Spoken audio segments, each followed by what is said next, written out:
Good morning बच्चों। तो आज हम अपना नया टॉपिक स्टार्ट करने जा रहे हैं, that is normality.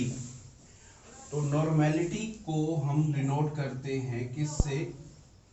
Capital N से डिनोट करते हैं। किससे डिनोट करते हैं? कैपिटल एन से डिनोट करते हैं। तो नॉर्मेलिटी पढ़ाने से पहले मैं आपसे एक बात पूछना चाहूंगा, मोलैरिटी क्या होती है? क्या होती है मोलैरिटी?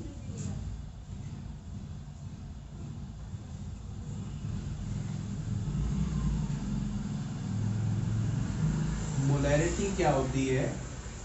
हाँ जी, मोलैरिटी क्या होती है? नंबर ऑफ मोल्स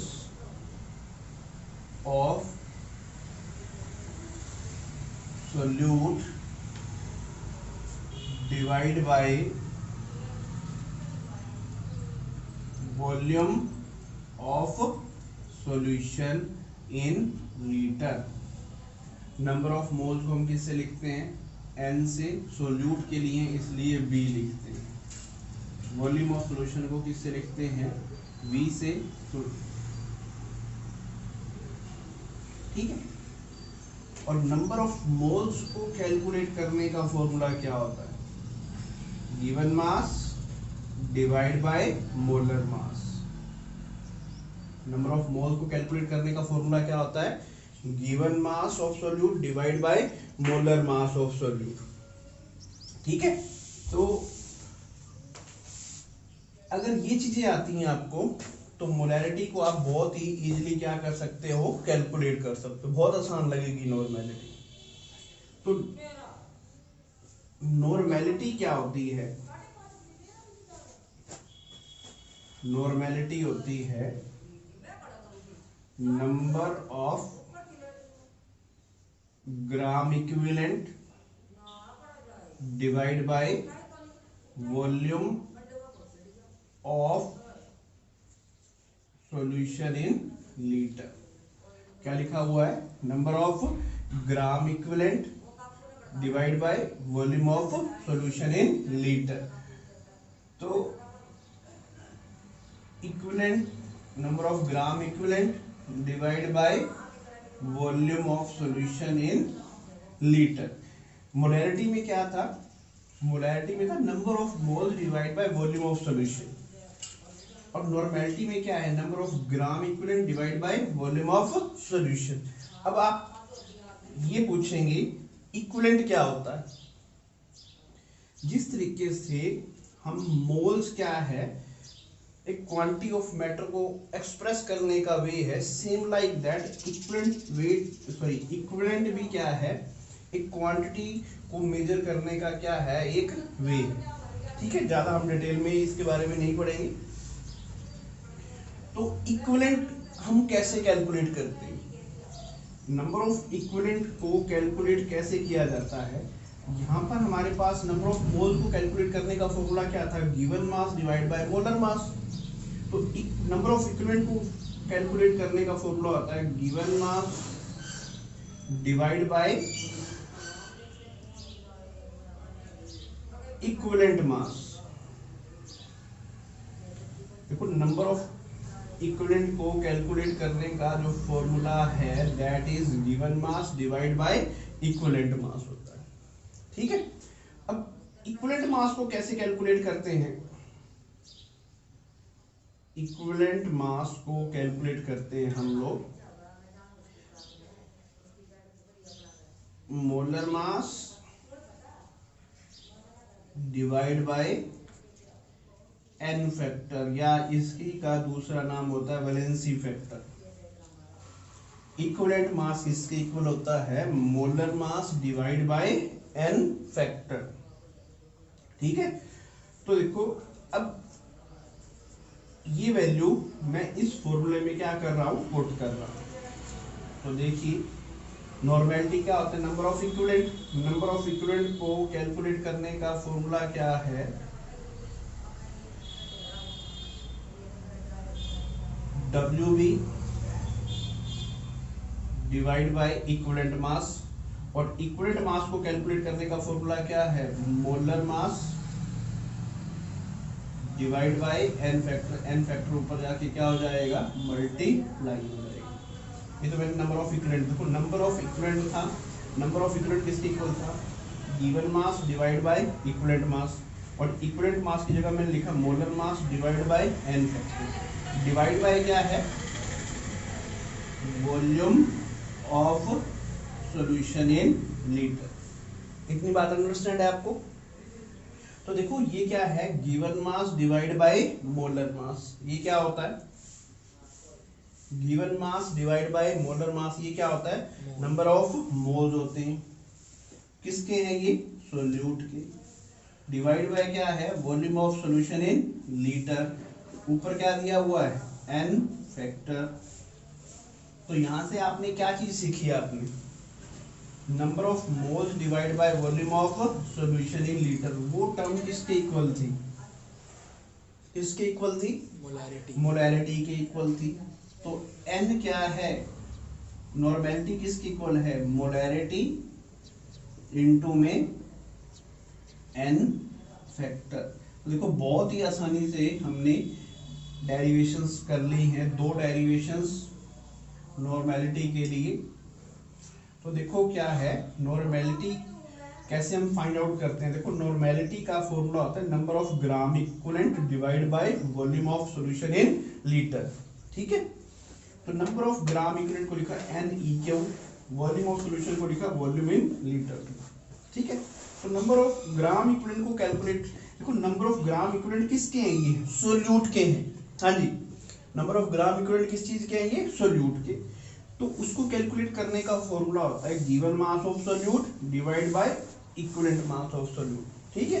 तो इक्विवेलेंट मास ऑफ सोल्यूट को कैलकुलेट करने का फॉर्मूला क्या होगा, molar mass of solute divide by n factor, ठीक है। तो देखो ये चीज हम, देखो नंबर ऑफ इक्विवेलेंट क्या होता है, given mass divide by equivalent mass, और इक्विवेलेंट मास की जगह लिखा मैंने molar mass divide by n factor. Divide by क्या था, volume of solution in litre. तो गिवन मास और डिवाइड बाय मोलर मास की जगह मैंने क्या लिखा, नंबर ऑफ मोल्स, ये क्या दे रखा है, volume of solution in litre, और ऊपर क्या रह गया, एन फैक्टर। तो number of moles divide by volume of solution in litre, that term is equal to molarity, ठीक है। तो नॉर्मेलिटी किसके इक्वल आ गई, मोलैरिटी इनटू एन फैक्टर। तो बेटा अब हम यहाँ पर ये सीखने जा रहे हैं एन फैक्टर क्या होता है।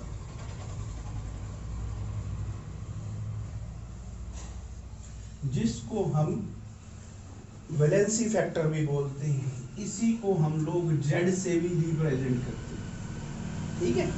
तो देखो एन फैक्टर क्या है, ये डिफरेंट डिफरेंट स्पीशीज के लिए क्या होता है, डिफरेंट डिफरेंट होता है। फॉर एग्जांपल अगर हमारे पास for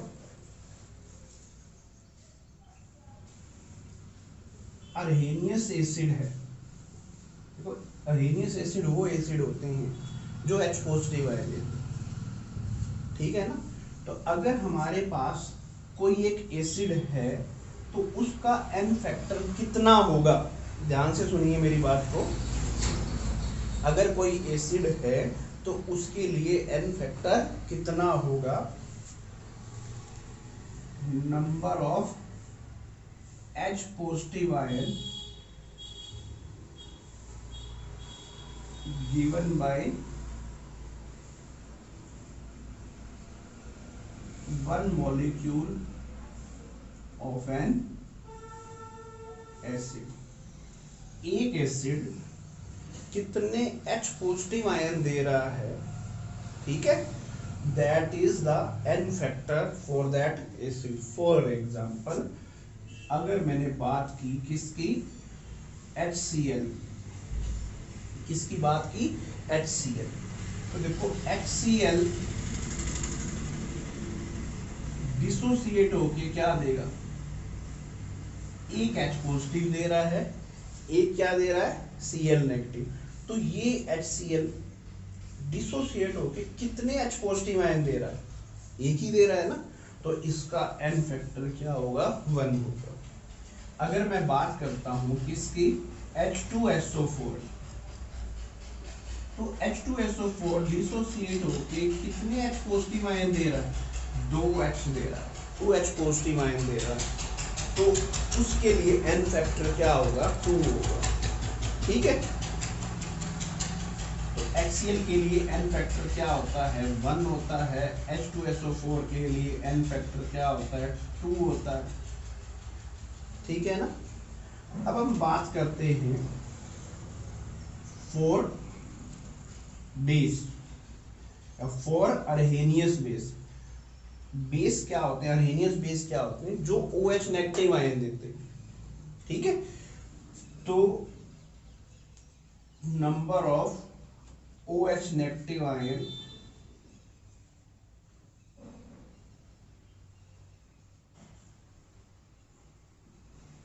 given by one molecule of a base.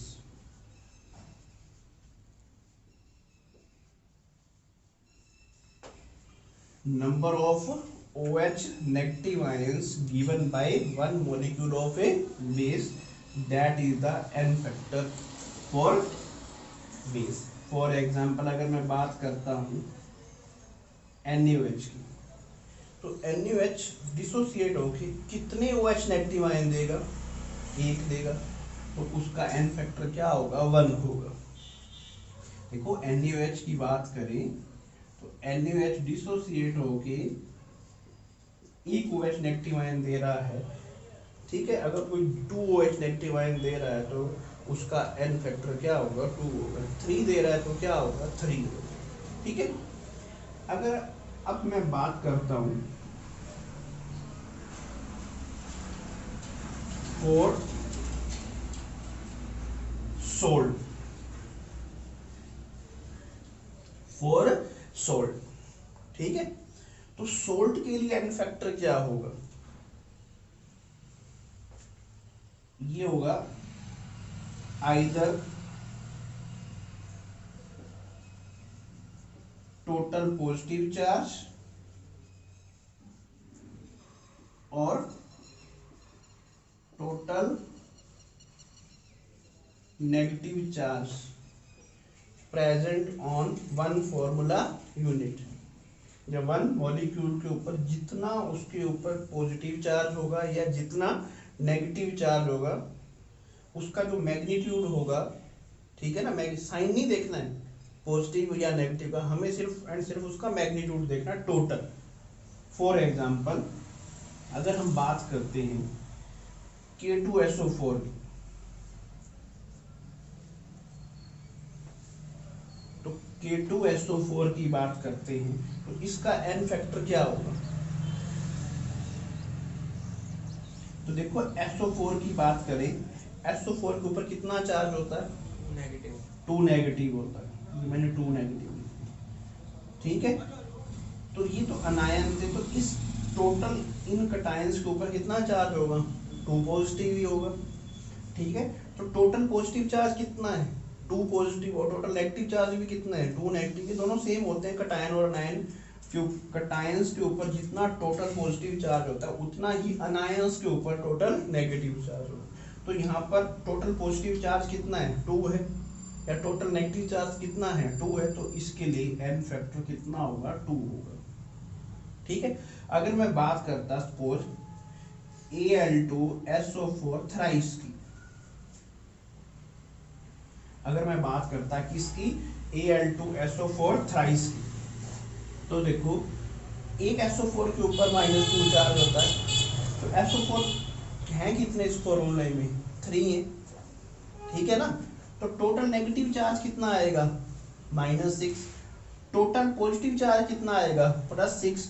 तो इसके लिए जो N फैक्टर होगा वो क्या होगा? 6 होगा। अंडरस्टैंड? तो ये था हमारे पास N फैक्टर की। N फैक्टर हम आयंस के लिए भी कैलकुलेट कर सकते हैं। आयंस के लिए N फैक्टर कितना होता है? जितना एक आयन के ऊपर चार्ज होता है, क्या होता है? जितना एक आयंस के ऊपर क्या होता है? चार्ज होता है, वही उसका क्या होता है? N फैक्टर। ऐसे तो हम Lewis base, Lewis acid, oxidising agent और रिड्यूसिंग एजेंट पे भी का भी हम क्या निकाल सकते हैं, एन फैक्टर, बट +1 के लिए इतना क्या है, सफिशिएंट है। ठीक है, तो that is the n factor. ठीक है, तो एक अब हम क्वेश्चन करते हैं, थोड़ा सा उससे और क्लियर हो जाएगा।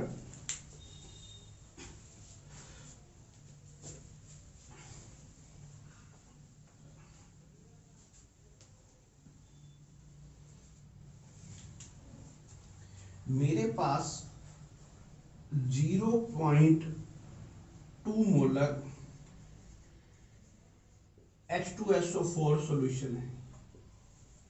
ठीक है, मेरे पास क्या है, 0.2 मोलर H2SO4 सॉल्यूशन है। तो इस H2SO4 की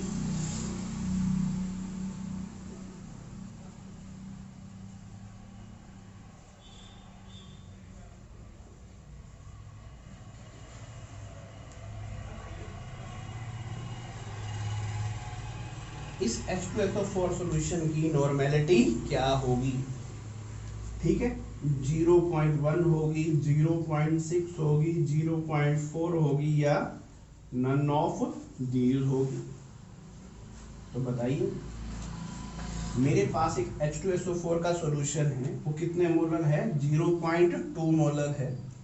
ठीक है, तो उसकी नॉर्मेलिटी क्या होगी, सोचिए। तो देखो, अभी मैंने बताया था नॉर्मेलिटी क्या होती है, सिंपल सा formula, n factor into molarity होती है। तो 0.2 मोलर आपको क्या गिवन आएगी, मोलैरिटी गिवन है 0.2। H2SO4 के लिए एन फैक्टर कितना होता है, 2 होता है। तो क्या होगी नॉर्मेलिटी, 0.4 होगी। ठीक है ना, तो नॉर्मेलिटी क्या होगी, 0.4। एक चीज हम करना भूल गए, यूनिट ऑफ नॉर्मेलिटी।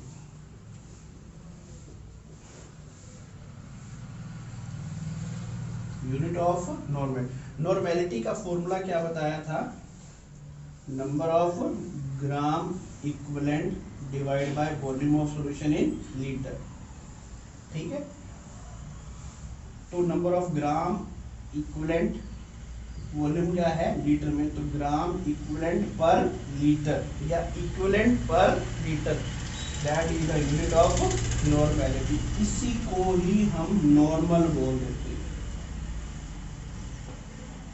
ठीक है, ग्राम इक्विवेलेंट पर लीटर, इसी को ही हम लोग क्या बोल देते हैं, नॉर्मल या कैपिटल एन से लिखते हैं। जैसे मोलर का मीन क्या होता है, 1 मोल पर लीटर होता है, इसी तरीके से 1 इक्विवेलेंट क्या होता है हमारे पास, 1 ग्राम इक्विवेलेंट क्या होता है, 1 ग्राम इक्विवेलेंट इन 1 लीटर। ठीक है, तो आई होप आपको नॉर्मेलिटी समझ में आ गया होगा।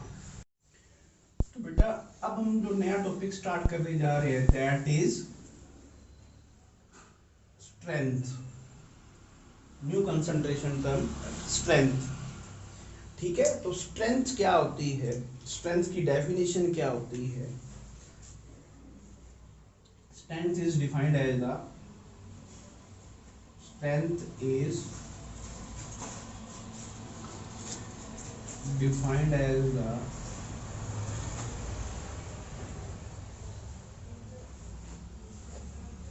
amount of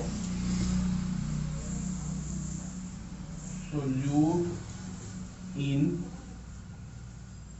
gram present in 1 liter of the solution। Strength क्या होती है, amount of solute in grams present in 1 liter of solution। तो स्ट्रेंथ का फॉर्मूला क्या बनेगा,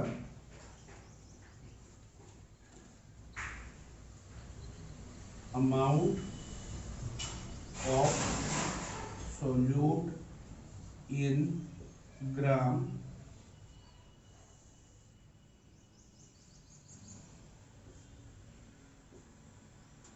divide by volume of solution in litre. ठीक है, जैसे मैं ये कहता हूं 4 gram of solute dissolve in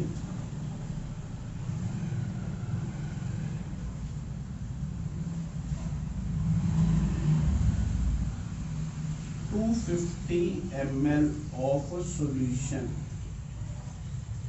क्या कहा गया है? सोल्यूट का अमाउंट कितना है? 4 ग्राम है।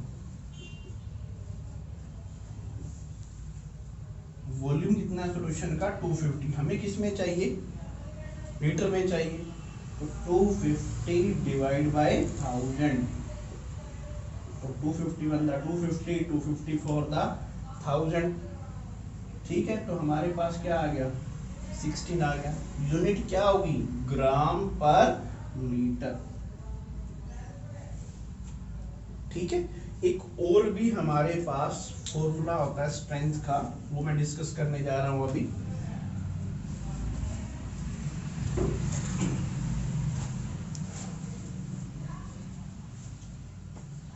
देखो, स्ट्रेंथ मैंने अभी लिखी थी, क्या है? Amount of solute. तो गिवन मास ऑफ सोल्यूट क्या होता है? WB होता है। ठीक है, इसी को मैंने नीचे क्या है? Volume of solution in litre. ये क्लियर है सभी को? अगर मैंने इसी टर्म को मोलर मास ऑफ सोल्यूट से मल्टीप्लाई कर दिया, मोलर मास ऑफ सोल्यूट से क्या कर दिया? डिवाइड कर दिया, तो कोई भी आई थिंक इस इक्वेशन पे फर्क नहीं पड़ेगा, कोई भी डिफरेंस नहीं आएगा। ठीक है, अब आप ये टर्म देखिए, given mass divide by molar mass, ये टर्म किसके इक्वल होती है? Given mass divide by molar mass, that term is equal to number of moles of BF, इसलिए मैंने सोल्यूट ले लिया। नीचे क्या दे रखा है? Volume of solution in litre, और ये साइड में जो टर्म रह गई दैट इज MB। ठीक है, तो number of moles divide by volume of solution, that term is equal to molarity. ठीक है, दैट टर्म इज मोलैरिटी। और MB क्या है? Molar mass. तो अगर हमारे पास मोलैरिटी पता है उस सॉल्यूशन की, तो अगर हम मोलर मास ऑफ सोल्यूट से उसको क्या कर देते हैं? मल्टीप्लाई कर देते हैं, तो मेरे पास क्या आ जाएगी? स्ट्रेंथ आ जाएगी। फॉर एग्जांपल, मेरे पास NaOH का सॉल्यूशन था। ठीक है, क्या था? 0.1 मोलर NaOH का सॉल्यूशन था। इसकी स्ट्रेंथ क्या हो? ठीक है, तो 0.1 मोलर है। NaOH का मोलर मास क्या होता है? क्या होता है? 40 होता है। तो इसको मैं लिख सकता हूँ 1/10। तो क्या होगी? 4 ग्राम पर लीटर आ जाएगी। अंडरस्टैंड? तो ये था हमारे पास स्ट्रेंथ के बारे में।